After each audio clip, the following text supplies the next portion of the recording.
There are moments in life when we find ourselves at a crossroads. We come to a point in our relationships with others where we are unsure of whether to continue forward or to move on, to let go or to hold on. Often we are faced with these decisions under pressure when emotions are heightened and our thoughts can become clouded by frustration, hurt, or uncertainty. In such moments, we may seek signs or answers, hoping for some clarity. Now, I'm not suggesting that all of life's complexities can be reduced to a simple formula, or that everything is always a matter of just seeking divine signs. But there is something to be said about the profound spiritual and psychological importance of listening carefully, of paying attention to what is being communicated to us by forces beyond our conscious understanding. And sometimes these forces, which some might call God, can be telling us not to move on from someone. Let me take you through what I mean by this and what these signs might look like. The first and perhaps most obvious sign that God is telling you not to move on from someone is when you are inexplicably drawn to them despite all your reasons for walking away. This is a strange thing, isn't it? You can be perfectly rational in your mind and logic. You have weighed the pros and cons. You've counted the times you've been hurt or the disagreements that seem insurmountable. And in your mind, you've concluded that it's time to let go, and yet there's an inexplicable pull that keeps you coming back. That might sound counterintuitive, especially in a culture that values independence and self-sufficiency above all else. But it is, in fact, a very human thing to feel an almost magnetic pull towards someone, even when we think it's time to let go. You might chalk it up to nostalgia, or you might think it's a form of emotional weakness, but I would suggest that it is something deeper, something that speaks to the essential nature of human relationships. There's a psychological truth embedded here, which when you think about it, becomes profound. Relationships are not mere contracts of convenience or tactical arrangements. They are woven into the very fabric of our psyche. They shape our personalities and our identities. And sometimes the pull toward another person, no matter how much it might defy reason, is an indication that this person is integral to our journey, even if it's hard to see why at the time. In many cases, the deeper the connection, the greater the conflict, and the more significant the potential for growth, whether that growth is personal, spiritual, or relational. It may be that God is telling you to stay, to hold on, to weather the storm, not because things are easy, but because they are meant to be transformative. When you can't let go despite your best efforts, sometimes that's an indication that this relationship isn't finished yet, and there's something you still have to learn from it. Now, I'm not advocating for remaining in toxic or abusive relationships, far from it, but there is a distinct difference between a relationship that's challenging in the sense that it is working to push you to grow, and a relationship that is unhealthy and draining in a way that will leave you worse off. There's a subtle difference between the discomfort that accompanies genuine transformation and the suffocating misery of staying stuck in an unhealthy dynamic. If you find yourself being drawn to someone in a way that feels like it's pulling you toward growth, even if it's difficult, that could be a sign that God has not yet released you from that person's influence in your life. Another sign that God may be telling you not to move on from someone is when, in the midst of your conflict, there is a profound sense of peace that washes over you, even if only briefly. Now let me be clear, peace doesn't always mean that everything will work out in the way you expect, and it certainly doesn't mean that the process will be easy or devoid of pain.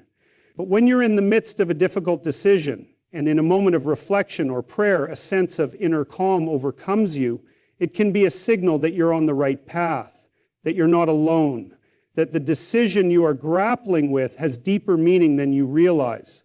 This peace isn't an instantaneous fix. It doesn't eliminate all the doubts and confusion you may feel, but it's that brief moment where you sense that you're in the right place at the right time, even if you can't fully explain it. And let's talk about the nature of peace for a moment. Peace in this sense is not passive. It's not the absence of tension or hardship, but rather the ability to find a way through the turmoil, to see beyond the temporary struggles. You might be in the middle of an argument, a breakdown, or a difficult season, but that feeling of peace that suddenly arises can be a reminder that God works in ways that we do not always comprehend, that there are plans unfolding behind the scenes that are not immediately visible to our rational minds. Sometimes God gives us peace in the middle of our storms as a sign that we are exactly where we need to be. If not for now, then for the purpose of transformation, both in the relationship and within ourselves. In another way, God's messages to us often come through the voices and actions of others. If you're struggling to let go of someone and it feels like God is telling you not to move on, pay attention to the people around you. The right words at the right time, words of affirmation or encouragement that seem to echo the thoughts you've been wrestling with, can sometimes be signs of divine guidance. Perhaps someone tells you something about your relationship that opens your eyes to a truth you hadn't considered, or maybe a friend, even unknowingly, shares an insight that resonates deeply within you. There's an interesting dynamic that occurs in our relationships with others. God often works through the people in our lives to send us messages. Whether it's a conversation with a mentor, a random encounter with a stranger, or a remark from a loved one, the truth that you've been seeking may appear through these interactions. These moments should not be dismissed lightly. They're a reflection of how God can use the relationships we have with others to guide us. But it's not just the words and advice of others that can point us toward God's will. Sometimes it's the events that unfold before us. You might try to move on from someone, but circumstances seem to conspire to bring you back to that person again and again. I'm not talking about fate or coincidence here. I'm talking about the strange synchrony of events that seem to work out in ways that encourage you to reconsider. It might be that you run into this person unexpectedly, or that an event occurs that forces both of you to reconsider your position. Or you find yourself in situations where everything you thought you wanted in a partner or a relationship suddenly changes because of something this person offers. This could be a sign that God is telling you not to move on, but to reconsider the value of what's before you. Sometimes the signs that God is telling us to stay are more subtle, even painful. Perhaps you find yourself continually thinking about the person you're trying to move on from, or you experience feelings of guilt, or unresolved issues continue to rise to the surface. These feelings may seem like barriers to your own peace of mind, but in some cases, they are actually invitations for healing, for reconciliation, for working through what's been left unaddressed. But the process of reconciliation, forgiveness, or even simply sitting with the discomfort of unresolved tension can be a significant step in a deeper understanding of the relationship itself. These unresolved feelings may not be indications that it's time to move on, but rather that God is calling you to stay and work through the messiness of the situation. Lastly, it's important to acknowledge that sometimes not moving on from someone does not mean you have to remain in the same position forever.